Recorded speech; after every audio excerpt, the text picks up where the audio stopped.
De última hora, Lula desistiu de viajar para a Rússia, onde participaria da cúpula dos BRICS. Por meio de nota, o governo apontou que, por orientação médica, o presidente vai participar do encontro por meio de videoconferência, devido a um impedimento temporário para viagens de avião de longa duração.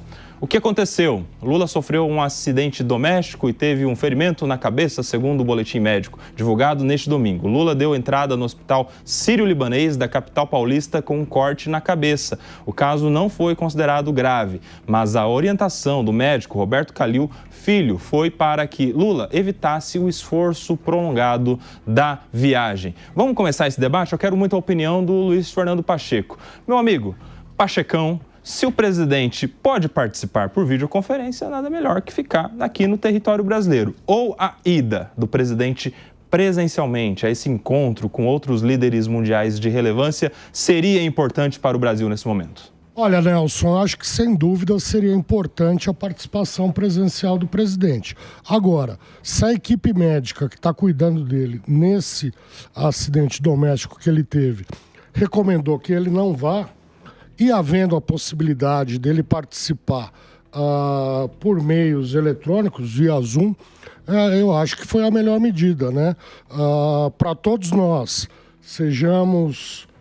ocupemos a função que for, em primeiro lugar está a saúde, né? Então, acho que é acertada a decisão, acho que não haverá prejuízo nenhum para as posições que o Brasil defende perante os BRICS e espero que o presidente se recupere logo. Está em boas mãos, o doutor Roberto Calil é um excelente médico e torcemos para que o presidente se recupere logo. O Acácio Miranda, nosso professor de Direito Internacional, explica para a gente a relevância dos BRICS. Porque a gente está falando dos países emergentes, aí, de alguns países que estavam, da composição, da constituição desse grupo, países que estavam crescendo na economia, mas que agora, se a gente olhar bem para os principais membros, a gente vai ver conflitos, a gente vai ver disputa por territórios, a gente vai ver algumas outras coisinhas mais para além das questões econômicas, né? Acácio Miranda. Nelsinho, boa tarde a você, boa tarde aos meus colegas de bancada e boa tarde especial à nossa audiência. Eu acho que há muita conveniência nesta ausência. E eu digo por quê. Os BRICS são um grupo formado por Brasil, Rússia, Índia e China, que à época eram países emergentes. E por que a época? Porque nós sabemos que hoje, principalmente a China, já tem um protagonismo, um enorme protagonismo em termos internacionais. E porque há uma conveniência na ausência do presidente Lula. O Brasil, historicamente, em termos de relações internacionais, é um país neutro. Nós somos mureteiros em termos de relações internacionais. Acontece que hoje há no mundo uma proxy war, uma guerra por procuração. Por mais que os conflitos, os principais conflitos sejam lá no Oriente Médio e Rússia e Ucrânia, a China indiretamente fomenta a Rússia, que fomenta o Irã no Oriente Médio. E o Brasil, para não ficar mal com Estados Unidos e União Europeia, entendeu por bem que precisava de uma desculpa para não comparecer à cúpula dos BRICS. Tenho convicção que o presidente teve um problema de saúde, mas foi um problema que veio a calhar para nós não colocarmos o nosso dedinho nessa cumbuca envolvendo de um lado Estados Unidos e União Europeia e do outro Rússia, China e Irã. E aí a gente precisa se lembrar, meu querido João Belucci, que a gente tem esses 5 membros originários, os que emprestam as suas siglas iniciais aí para a formação dos BRICS, e tivemos recentemente a entrada desses outros novos países também no bloco. Interessantemente, países não tão assim afetos à democracia, mas que são ali membros novos do bloco dos BRICS. E esta discussão na cúpula dos BRICS, João Belucci, e incluiria na sua pauta a entrada de novos membros. Quais esses novos membros? Venezuela e Nicarágua. E aí, como é que você avalia essa pauta para esses importantes líderes mundiais? A entrada da Venezuela, por exemplo, no bloco dos BRICS. Pois é, boa tarde, Nelson, Kobayashi, todos os amigos e colegas e toda a audiência. Veja, veio bem a calhar, como o Acácio colocou, a ausência do Lula. Lá você tem que fazer a política efetiva. O BRICS originário, ele tinha essa ideia de governança, né? Se não me engano, foi até um dos diretores presidentes do Goldman Sachs, na época que teve essa ideia da sigla. E aí você criou-se esse bloco que era mais uma história de governança, parceria econômica, e ele foi se ampliando, né? Ele teve adesão recente, né, da Egito, Emirados Árabes Unidos, Arábia Saudita, Etiópia e Irã. E agora, como você colocou, estuda-se Venezuela, Nicarágua. Ou seja, se você for colocar na balança ali em termos de democracia, a minoria é democracia. E esse grupo ele vai se expandindo. A economia dele hoje já é mais forte que, muito provavelmente, da Europa, de partes da América do Norte. Ou seja, ele já é um grupo muito, muito forte e pujante. Lembremos que o tal do Banco dos BRICS tem a Dilma Rousseff como presidente. Então, assim, é um grupo de governança e economia, mas que na prática não defende tanto a democracia. E o Brasil está nesse meio termo ali porque ele negocia com todos, né? O Brasil é um parceiro econômico importante e relevante de todos. Agora veio a calhar para o Lula e eu não sei se a Venezuela vai entrar. O meu palpite é que não, que a Venezuela e a Nicarágua vão dar uma segurada. Agora, considerando que entrou até o Irã, olha, o BRICS, em algum momento, o receio é que o BRICS vire uma parceria militar entre esses membros, viu, Kobayashi? Eu não duvidaria. E tem outros dois que são candidatos aí a entrarem no bloco, que são Turquia e a poderosíssima Bolívia, professor Gesualdo. E aí? Boa tarde, Kobayashi. Boa tarde a todos os amigos da mesa. Boa tarde a você que nos assiste. Não vamos duvidar, claro, do atestado médico do famoso e muito sério Dr. Kalil, mas como disse o Acácio, se não foi conveniente, é bastante oportuna essa ausência do Brasil por um outro ponto que eu destaco aqui. Há dois países que compõem o BRICS, em especial a China e a Rússia, que já afiançaram a eleição na Venezuela. E uma das discussões da pauta seria exatamente isso. Se a Venezuela teve uma eleição legítima ou não. E o Brasil se omitir nesse momento em que ele não conseguiu ter voz, apesar de tentar trazer para essa discussão o México e a Colômbia, e não conseguiu firmar uma posição fixa, ausentar-se de uma discussão dessa que seria elementar, também mostra-se muito conveniente. Se nós olharmos para essas novas adesões, mesmo a África do Sul, que é um pouco mais democrática que esses outros países, como o Irã, como a própria Bolívia, que recentemente teve histórico de golpe, de tentativas de manutenção de poder com alteração de Constituição, o alinhamento ideológico parece ser muito distante daquilo que, historicamente, o Brasil defende. Mas parece que o ponto principal dos BRICS é muito mais um alinhamento econômico e também estrategicamente militar, o que deixa de lado ideologias e ponderações, sobretudo democráticas, que parece que não são um grande tema da pauta do BRICS. A gente tem agora separado aqui, pela nossa produção, justamente a arte que ilustra aí a recomendação médica. Não é isso, Giba? Coloca na tela pra gente. Tá aí a orientação médica do Dr. Kalil, justamente indicando que o presidente não viaje. O presidente Luiz Inácio Lula da Silva deu entrada no Hospital Sírio-Libanês, unidade Brasília, em 19 de outubro de 2024, após o acidente doméstico, com ferimento curto-contuso em região occipal. Após a avaliação da equipe médica, foi orientado evitar viagem aérea de longa distância, podendo exercer suas demais atividades. Permanece sob acompanhamento da equipe médica aos cuidados do professor Dr. Roberto Kalil Filho e da doutora Ana Helena Germolho. Tá aí o boletim médico do presidente Lula, que justifica, fundamenta a sua ausência presencial no bloco dos BRICS, na cúpula dos BRICS. Diogo da Luz, quero a sua avaliação. É a região occipital. É a parte de trás da cabeça. O que se diz é que ele caiu no banheiro, bateu a cabeça em algum canto do banheiro e fez um corte, teve que dar alguns pontos, né? Mas eu acho também que a saída do Lula à Rússia seria de um desgaste gigantesco para ele, se fosse.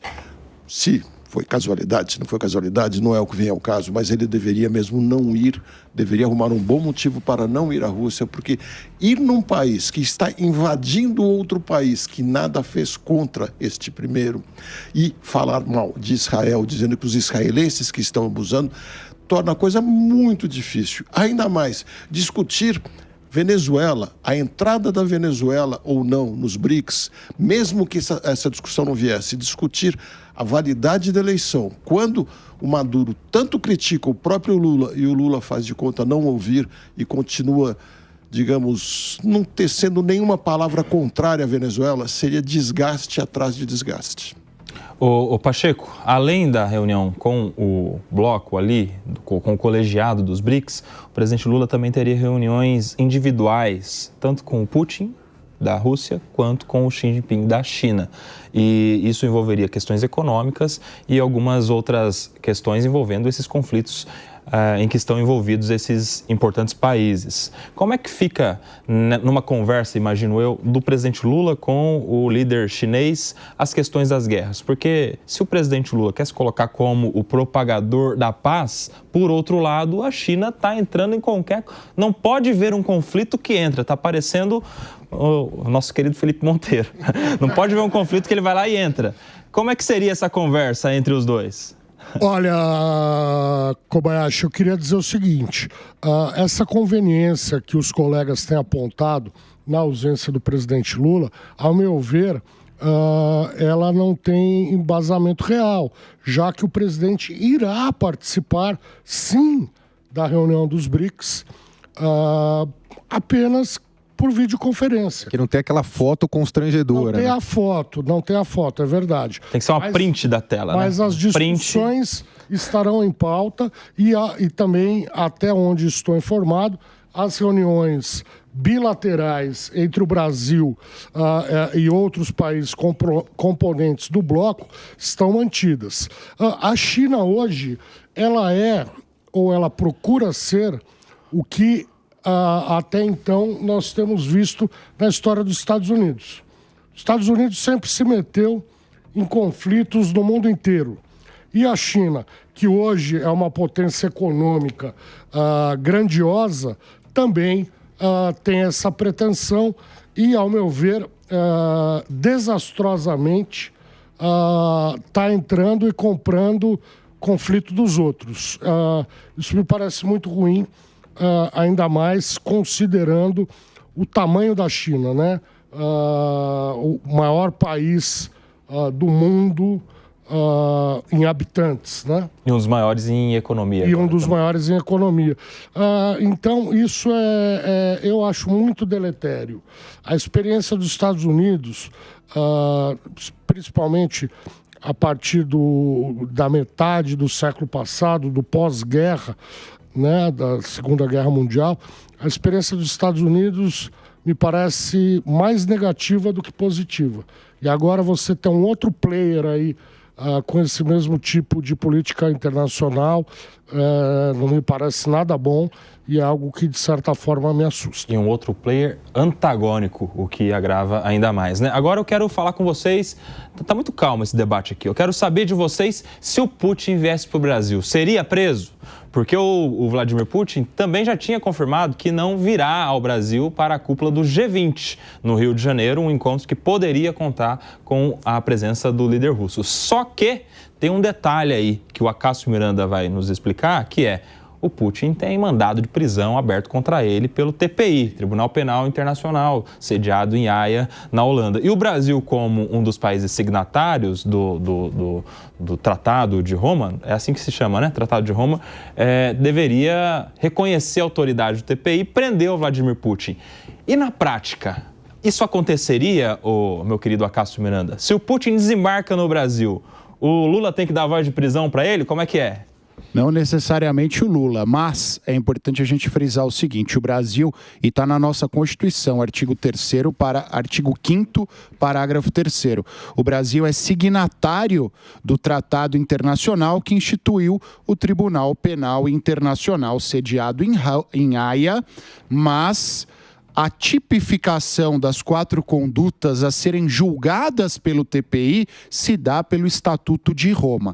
E o Brasil, como signatário deste tribunal, que tem uma jurisdição universal em relação aos crimes contra a humanidade, teria a obrigação, tendo o Putin um mandado de prisão em aberto expedido por este tribunal, de determinar a sua prisão assim que ele entrasse no Brasil. E não só o Putin, qualquer pessoa que tenha contra si um mandado de prisão expedido pelo Tribunal Penal Internacional, o Brasil tem, enquanto signatário e aderente à jurisdição deste tribunal, a obrigação de cumprir este mandado de prisão para que depois ele seja extraditado, ele seja mandado ao TPI, não é extraditado o termo técnico, por conta dessa adesão à sua jurisdição. Então, em tese, o Putin seria preso. Teríamos um conflito internacional entre Brasil e Rússia nitidamente. E eu confesso a você que acho que o governo federal teria também uma certa dificuldade na aplicação dessa decisão judicial em termos ideológicos, em termos políticos. Mas a verdade é que nós teríamos essa obrigação. Teríamos porque ele já adiantou que não sai da Rússia nesse momento. Fala, Gesualdo. A ausência do Putin evita constrangimentos. Vamos lembrar de uma frase do Lula. Ele disse no passado, se o Putin vier ao Brasil, não será preso. E logo na sequência, ele próprio diz, não é bem assim, não sou eu que decide, é o judiciário brasileiro que tem que decidir.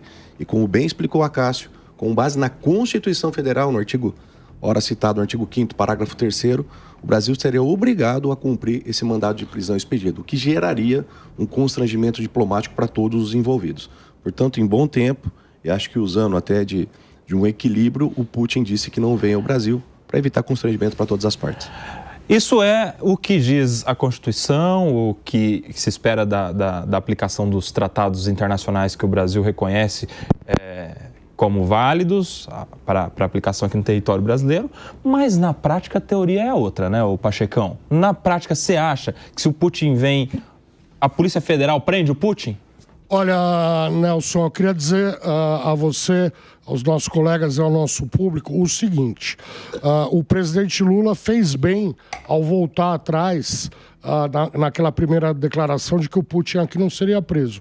E vou dizer por quê. Em primeiro lugar, o Tribunal Penal Internacional, o Brasil, integra o Tribunal Penal Internacional não só como sendo signatário da validade do tribunal, mas como tendo no tribunal juízes. A desembargadora federal Silvia Steiner, aqui do TRF3 de São Paulo, por exemplo, foi juíza do Tribunal Penal Internacional. Ela era do TRF4 do Sul, né? Não, ela era daqui do de São Paulo. É do 3, sim. Eu a conheci muito aqui durante sua judicatura. Uma outra coisa. A Polícia Federal no Brasil, delegados federais selecionados dentro da Polícia Federal do Brasil integram a Interpol, sobre a qual o Executivo brasileiro não tem qualquer ingerência. Então, os delegados federais brasileiros, membros da Interpol, teriam a obrigação de cumprir o mandado de prisão contra o Putin e eles não estão sujeitos ao mando do governo federal sobre o Departamento de Polícia Federal brasileiro.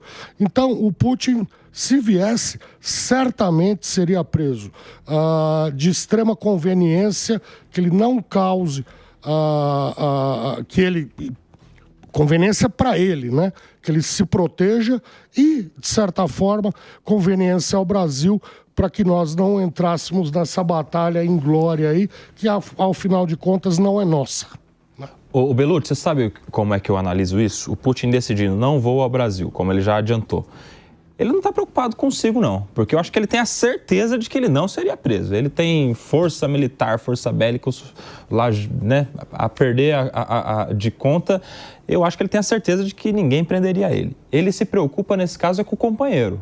Ele quer evitar o constrangimento do Lula. Ele quer evitar, eu não vou gerar um problema para você, porque a gente tá na mesma linha, a gente se dá bem, é companheiro. Você acha que tem também essa questão ou não? Tem, faz bastante sentido a sua análise, Kobayashi, até porque geraria um desconforto muito grande para o Lula, para o Putin. Também acredito que ele não seria preso por conta de sua força. Ele está em guerra, né? Devemos lembrar que a Rússia está numa guerra sanguinolenta, que já ceifou a vida de milhares, provavelmente chega a milhões o número de mortos, especialmente do lado da Ucrânia. Então acho que se evitaria esse constrangimento. Mas esse tema, ele traz à luz também essa questão das organizações internacionais, que vêm ora sendo obedecidas, ora não sendo obedecidas, se deveria pensar numa reestruturação dessa questão internacional. A própria ONU, muitas vezes, tem alguma decisão, os países não cumprem, ora cumprem, ora... Quando convém, cumprem. Quando não convém, não cumpre. O Tribunal Internacional, a mesma coisa. Ele dá a decisão, tem país que quando cumpre, quando é conveniente, quando não é conveniente,